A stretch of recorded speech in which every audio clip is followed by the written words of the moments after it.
Eu sei tocar viola. Eu sou um bom pregador.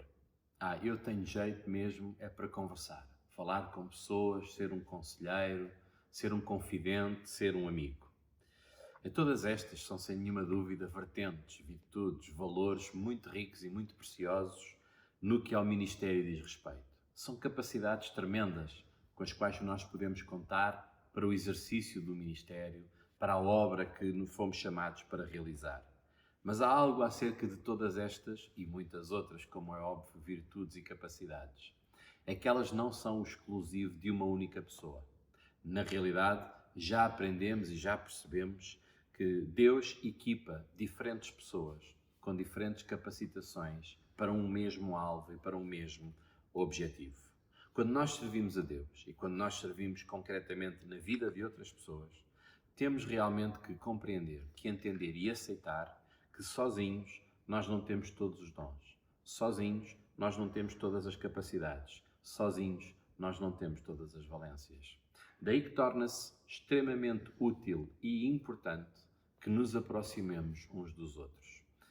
Alguém um dia disse que nenhum homem é uma ilha, e obviamente isto tinha a ver com a vertente social, com a vertente dos relacionamentos, mas também é verdade que nós não somos uma ilha autossuficiente no que ao serviço diz respeito.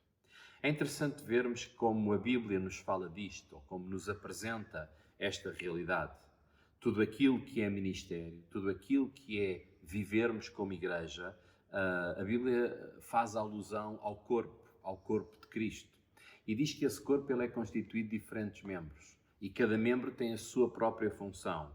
Mas quando cada membro executa a sua função e executa a sua tarefa, aquilo para o qual foi chamado e aquilo para o qual foi capacitado, então todo o corpo se desenvolve, todo o corpo é beneficiado, todo o corpo aumenta. Da mesma maneira, não é porque um determinado membro tem uma função diferente da de outro, por exemplo, a mão tem funções diferentes do olho, que um vai deixar de ser membro desse mesmo corpo ou ter igual valor e igual sentido de pertença e necessário também ao pleno desenvolvimento desse mesmo corpo. Ao olharmos para Jesus, também reparamos que ele não escolheu um discípulo para que o seguisse, para que ele o formasse, mas ele escolheu 12 discípulos. Não sei se haveria lá algum líder de jovens ou professor de escola dominical, provavelmente até não, pelo menos com estes nomes que hoje lhes atribuímos ou com estas responsabilidades. Mas percebemos que todas as capacidades necessárias ao arranque do Evangelho, ao arranque da Igreja e da obra de Deus, a partir do momento em que Jesus partisse, o Senhor ele os distribuiu não por um ou por dois, mas por 12 dos seus discípulos. De outra forma, ele não o teria feito desta maneira e tudo o que ele faz é correto e faz bem feito.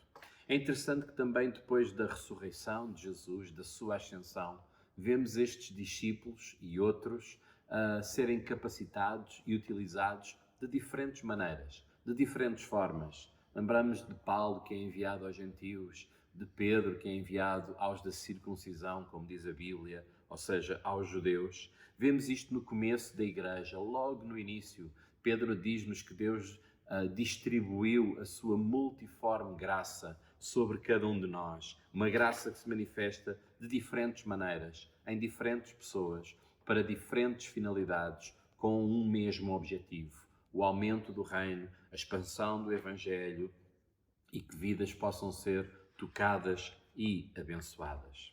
Quando nós servimos a Deus, quando nós servimos aos outros, é assim muito importante percebermos que o Senhor colocou ao nosso lado gente que, como nós, tem talentos e tem capacidades, que não são iguais às nossas, nem as nossas iguais às deles, e ainda bem, porque assim as nossas e as deles se complementam. E nesta complementaridade e neste sentido de diferentes, mas no mesmo propósito e no mesmo fim, é que estes dons e estas capacidades fazem sentido, se desenvolvem, crescem, produzem resultados e a vida das pessoas são abençoadas e Deus é glorificado, com certeza. Percebamos então assim quão importante é que sirvamos não longe, não separados, não afastados, não isolados, mas antes que sirvamos próximos uns dos outros, que trabalhemos arduamente para que muitas vezes aquilo que naturalmente nos separa, nos afasta, sejam as ocupações, seja a distância que há entre nós, então trabalhemos arduamente para ultrapassar isto, para que possamos servir conjuntamente a Deus na vida daqueles que estão ao nosso redor. É importante trabalhar em harmonia e em conjunto para que possamos construir alguma coisa que é fantástica. Então, em jeito de resumo, se eu tenho algo que o meu colega, que o meu próximo não tem, ou se ele tem algo que eu não tenho, será a minha função e tarefa não apenas desempenhar o dom, o talento que tenho, mas também caminhar, aproximar, fazer tudo o que estiver ao meu alcance, estabelecer todo o tipo de compromisso, às vezes até de algum sacrifício, implementar dinâmica, movimento, para que aquilo que ele tem e que eu não tenho, e aquilo que eu tenho e que ele não tem, possam somar e, somando-se, produzir resultados. Resultados que abençoam, resultados que alcançam e resultados que glorificam a Deus. Quanto mais próximos uns dos outros estivermos, mais fácil se tornará esta dinâmica, porque também nos vamos conhecendo. E quanto melhor nos conhecermos, certamente melhor nos lembraremos quando precisamos desta ou daquela tarefa, desta ou daquela função. Lembrar-nos-emos certamente, em primeiro lugar, como é assim em todas as coisas, daqueles que nos são mais próximos. Então, é importante servir com os nossos dons e talentos.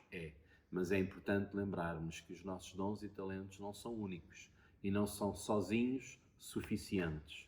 Mas Deus é bom, Deus é riquíssimo e Ele nos rodeou de outra gente também cheia de dons e de talentos. E a nós compete-nos galgar as distâncias, ultrapassar as diferenças, ficar unidos e ficar juntos e trabalhar em conjunto para um firme propósito de abençoar vidas e glorificar a Deus.